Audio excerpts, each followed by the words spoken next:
Good morning बंधु। Good morning. हाँ, आज के परिवेश में चूँकि बनारस हिंदू यूनिवर्सिटी से गहरा नाता रहा है, ओशो के एक अच्छे अनुयायी के रूप में आप खुद को देखते भी हो और एक तरीके से रिप्रेजेंटेशंस दिखता है, ठीक है, खासकर गले में पड़ा लॉकेट आपका।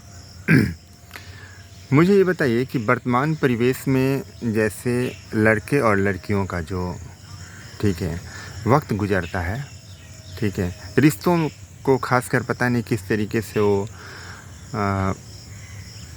ड्राइव करते हैं कि वो व्यथित करते रहता है। इस पर मैं चाहता हूँ कि आप कुछ कहें।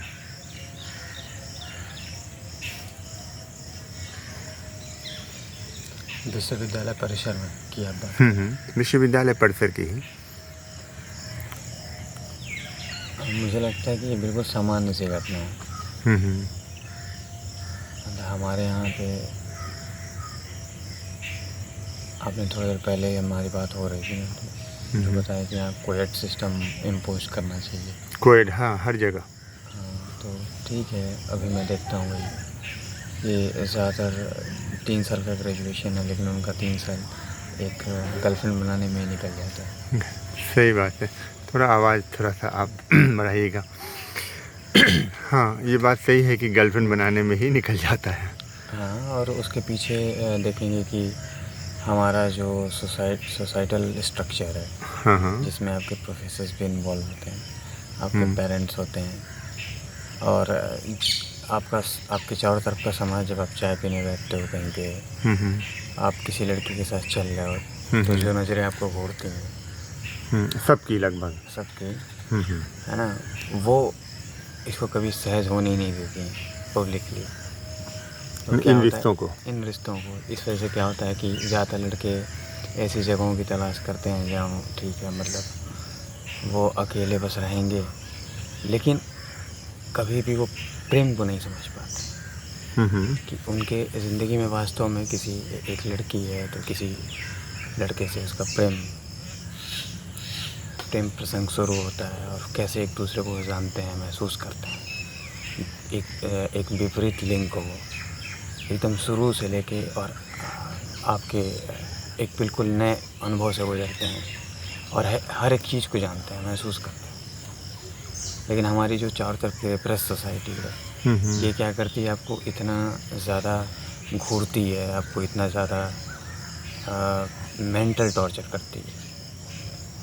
लड़की के अंदर कई तरह के गिल्ट्स होते हैं, तो उसे लगता है कि कहीं वो गलत कर, बिल्कुल, है ना, वो आपके साथ चलना चाहती है, लेकिन जो नज़रें घूर रही होती हैं वो सहज नहीं होती है उसके लिए। हाँ, आपका हाथ नहीं पकड़ सकती है, आपकी तरफ सहज होकर बात नहीं कर सकते, क्योंकि उसके अगल बगल लोग लगातार उसे घूर रहे होते हैं, जैसे कि वो कोई गलत कर रही है।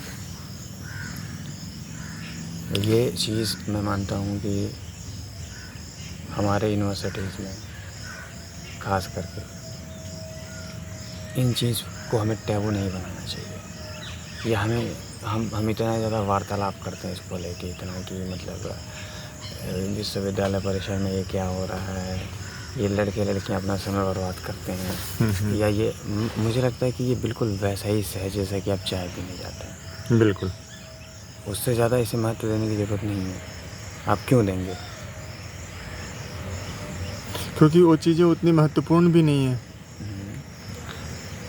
और यूनिवर्सिटी में आपको क्या लगता है कि आप लड़के को किताबें घोट के पिला देंगे, लड़का पढ़ भी लेगा, तो भी वो क्या सीख लेगा? एक लड़का आया है जो 19-20 साल का लड़का है, यूनिवर्सिटी में पढ़ने आया है, जब पढ़ के निकलता है ना, वो सही मायने में तब सीखेगा जब वो किसी लड़की को समझेगा, सही मायने में उसे प्रेम करेगा, तब उसके अंदर रिस्पेक्ट पैदा होगा। उसके मार्फत अपनी माँ को भी समझेगा, अपने घर के लड़कियों को समझेगा, उनकी पर्सपेक्टिव को समझेगा, है ना।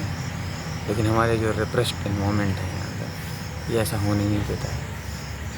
ये चाहता है जिस तरह के विचार हम इम्पोज कर रहे हैं तुम पे, या जैसा हम मानते हैं, वही हो के तुम निकलो यहाँ से। तुम लड़की को अपना बहन कहो, तुमसे कोई बड़ी है तो माता जी कहो। इस तरह के जो स्टूपिड थॉट्स हैं वो आपको डाल दिए जाते हैं दिमाग में। तो ज़्यादातर लड़के क्या करते हैं कि ठीक है, वो परेशान है, खुद के अंदर की जो बेचैनी है, उनके खुद के अंदर के मान लीजिए फीलिंग्स हैं उनको, स्वाभाविक सी बात है। आप एक उम्र के पड़ाव पे आते हैं और आपको आकर्षण पैदा होता है और ये आपको प्रकृति ने दिया है और सही मायने में ये एक्सप्लोर करने की ज़रूरत है। लेकिन हमारी जो रिप्रेस सोसाइटी है, हमारे यूनिवर्सिटी के जो लोग हैं, वो बचपन से लेकर आज तक कहीं इस मुद्दे पे बात भी नहीं की है। वो शायद सोच भी नहीं सकते हैं कि मैं अपने बच्चे से या अपने कॉलीग से या अपने स्टूडेंट से मैं इस तरह से बात करूँगा। वो ऐसा नहीं सोचते हैं। तो वो होता ये है कि लड़के या लड़कियां परेशान इस वजह से हैं कि उनके अंदर एक छटपटाहट है कि मतलब मैं किसी के साथ बैठूं, मैं किसी के होने को मैं भी जीऊँ, महसूस करूं। और आपका चारों तरफ का जो मीडिया है, एंटरटेनमेंट है या लोग हैं, वो हर वक्त यही दिखा रहा है, हर वक्त। तो वो डिस्टर्ब है। एक तरफ आप उनको मौका भी नहीं दे रहे हैं और एक तरफ आप वही परोस रहे हैं, आपकी फिल्में वही परोस रही हैं, आपके गाने वही परोस रहे हैं। तो वो समझ नहीं पा रहे वो करे क्या। मतलब एज ए कंज्यूमर वो मतलब एक तरीके से एक मास लेवल पे ट्रीट हो जा रहे हैं। हाँ, वैसा ही समझिए आप। मतलब इसमें परवाह नहीं है। मतलब इंडिविजुअल को ट्रीट कैसे करना चाहिए ये किसी को परवाह नहीं है।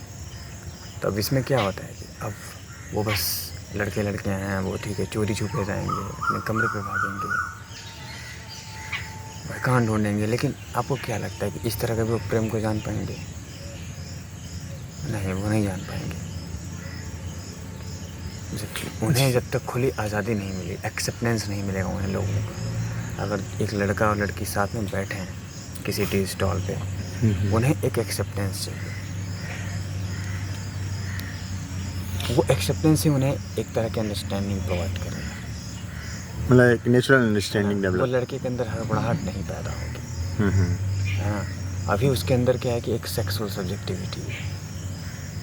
तो वो क्या होता है कि जब आपका चारों तरफ का समाज इस तरह से घूरता है या आप ऐसे चीज़ें कंटेंट परोसते हो उसे, और वो बिल्कुल अनजान है, उसे पता नहीं, और अपने इमोशन से, अपने डिज़ायर से एकदम लदा हुआ है उसके बोझ से, वो समझ नहीं पाता है क्या करे। बस उसको एक्सप्रेशन चाहिए, कैसे एक्सप्रेस करे, कैसे वो जाके इन चीज़ों को तृप्त करे। बस वो यही, उसके लिए बस वो रास्ते ढूंढता है ना। लेकिन अगर आप देखिए, आप ऐसा एक हेल्दी इन्वायरमेंट पैदा करते हैं, एक एक्सेप्टेंस है, एक तरह की स्वीकारता, एक बहुत सहज स्वीकार्यता है, जिसमें क्या होता है कि किसी तरह का देखने में उन्हें ऐसा ना लगे कि कोई जज कर रहा है उन्हें। सही बात। किसी भी तरह का जजमेंटल होना मतलब उन्हें एक तरीके से असहज बनाता है ना, इनसिक्योर कर देगा, है ना। तो ये जब होगा तो ऑटोमेटिकली क्या होगा कि फिर उन्हें कोई जल्दबाजी नहीं होगी। वो एक दूसरे को धीमे धीमे एक्सप्लोर करेंगे, वो समझेंगे। एक लड़का देखेगा ना कि एक विपरीत जो उसकी पार्टनर है वो कैसे वो देखती है, परसीव करती है। लड़की देखेगी लड़के को, ये कैसे मेरे ही उम्र का है, हमारे बीच का आकर्षण है क्या। वो आकर्षण हमारे बीच किन चीज़ों को परिवर्तित करता है ना। लेकिन जितने रिप्रेस्ड लोग होंगे वो बस एक ही मतलब निकलता है, क्योंकि उनके दिमाग में वही भरा हुआ है और वही प्रोजेक्ट होता रहता है। जब वो किसी लड़की को देखते हैं साथ, तो उनको जेलसी पैदा होती है, वो प्रोजेक्ट अपनी सेक्सुअलिटी प्रोजेक्ट करते हैं। एक बात बताइए, जैसे ओशो से भी कई बार लोगों ने प्रेम के बारे में पूछा होगा। आप अपने इस लेवल तक की यात्रा, जो जीवन यात्रा हुई है, कुछ बता सको तो बताओ तो, प्रेम क्या है? ओशो ने यही कहा कि प्रेम अव्याख्या है। हाँ, अव्याख्या है, व्याख्यायित नहीं। है ना, प्रेम मिस्टीरियस है, रहस्यमय है। लेकिन फिर कुछ चीज़ें हैं जो मुझे शुरू से, मान लीजिए कि शुरू से जो मुझे एक तरह की पृष्ठभूमि दिया मुझे, कि जैसे अमूमन हम लोग यही सोचते हैं ना, हर कोई जब प्रेम शब्द का इस्तेमाल करता है उसे लगता है कि वो जानता है प्रेम क्या है। हाँ। मतलब ये बहुत कॉमन टर्म है और हर कोई, इवन एक 16 साल का लड़का भी वो कहता है कि मैं प्रेम करता हूँ। और कहीं कहीं मतलब उसके अंदर थोड़ी सी जो सापेक्षिक रूप में लगती है ना चीज़ें कि वो जानता है, मुझे लगता है कि चूँकि मैं ये मानता हूँ कि प्रेम में सभी हैं, तो कहीं ना कहीं मानने और जानने का जो फ़र्क है उसमें हर आदमी कहीं ना कहीं प्रेम में तो है। तो कहीं ऐसा तो नहीं कि उसको लेकर वो अंदर से कॉन्फिडेंस में रहता है कि हम प्रेम को जानते हैं? नहीं, तथ्य ये है कि कोई प्रेम नहीं जानता है। अच्छा। हाँ, मतलब जिस प्रेम को आप प्रेम कहते हैं, हाँ, वो प्रेम नहीं है, राइट। है ना। मैं ओशो की बात कर रहा हूँ। हाँ हाँ। ओशो ने कहा है कि प्रेम बिल्कुल वैसा ही है जैसे कि, है ना, कि प्रेम आपको सीखना होगा, लर्न करना होगा। प्रेम कोई भोजन की तरह बना बनाया चीज़ नहीं है। तुम प्रेम में गिरोगे, संभलोगे, उठोगे और तुम उसकी आत्यंतिक ऊंचाई तक पहुंचोगे, है ना। ये पूरी ज़िंदगी एक अवसर देगा तुम्हें प्रेम में विकसित होने का। और हर आदमी ये मानता है कि वो विकसित है, वो जानता है ये प्रेम क्या है। बोलते अगर इतना हर आदमी को पता होता दुनिया में कोई हिंसा होती ही नहीं, राइट, है ना। किसी तरह का सेक्सुअल रिप्रेशन नहीं होता है, सब कुछ चीज़ें सहज और नेचुरल, नैसर्गिक रहती हैं। लेकिन ऐसा नहीं है दुनिया में, बल्कि ज़्यादा से ज़्यादा वायलेंस है। It means that there is no love in the world और it is very less, right, है ना। तो ओशो का ये कहना है कि जब मैं कहता हूँ प्रेम, तो तुम ये मत समझना कि तुम जो जानते हो मैं उसे प्रेम कह रहा हूँ। तो हो सकता है कि तुम अपने लस्ट को मेरे प्रेम से जोड़ ले रहा हो। राइट। तो भीतर ज़रा झांकना, देखना कि तुम किस चीज़ को, जब मैं प्रेम शब्द कहता हूँ तो तुम्हें क्या याद आता है, या तुम्हारे दिमाग में किस तरह के बिंब पैदा होते हैं। वो प्रेम नहीं है। प्रेम भी एक तरह का विकास है। एक बहुत ही विकसित मनुष्य ही समझ सकता है कि प्रेम क्या है। एक बहुत ही संवेदनशील मनुष्य समझ सकता है कि प्रेम क्या है। तो ओशो कहते हैं कि सबसे प्यारी घटना जो प्रेम की घटती है, जैसे मीरा जैसे व्यक्तित्व तो समझ सकती है, उसका पूरा व्यक्तित्व तो बताता है कि प्रेम क्या है। सही बात है ना। प्रेम की पराकाष्ठा भक्ति। तो कहते हैं कि जब तुम्हें किसी एक लड़के को, एक लड़की में एक पहली झलक मिलती है प्रेम की, तो वो कहते हैं वो सीढ़ी की, कहते हैं वो फर्स्ट लैडर है, वो सीढ़ी की पहला पायदान है। बस वहाँ एक झलक मिला है तुम्हें, एक ऐसा झलक मिला है कि नहीं जो तुम्हें मतलब कुछ ऐसा अनुभव दे गया है, एक प्यास तुम्हारे अंदर पैदा कर गया, अब खुद शुरू हो जाएगी। तो ठीक है, तुम कम से कम अब गए तो कुछ कदम चले तो सही बात। ठीक है। तो फिर एक दिन होता है ना कि एक दिन तुम्हें समझ में आएगा कि नहीं, इससे बड़ा चीज़ क्या है,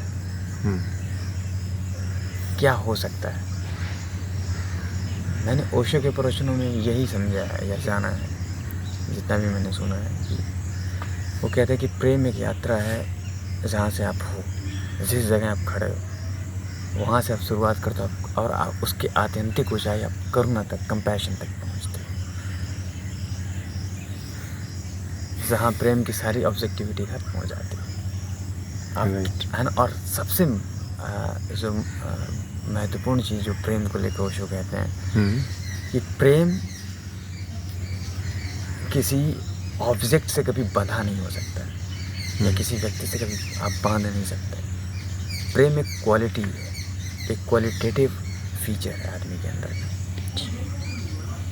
प्रेम कोई ऐसा नहीं कि मैं बस फला से प्यार करता हूँ या इनसे प्यार करता हूँ, या कोई डिग्री नहीं है उसकी, कोई ग्रेड नहीं है कि आप इसके साथ प्रेमपूर्ण है। मतलब प्रेम आपका होना है, आपका बीइंग है। सही बात। मैं यहाँ खाली हूँ तो भी मैं प्रेमपूर्ण हूँ,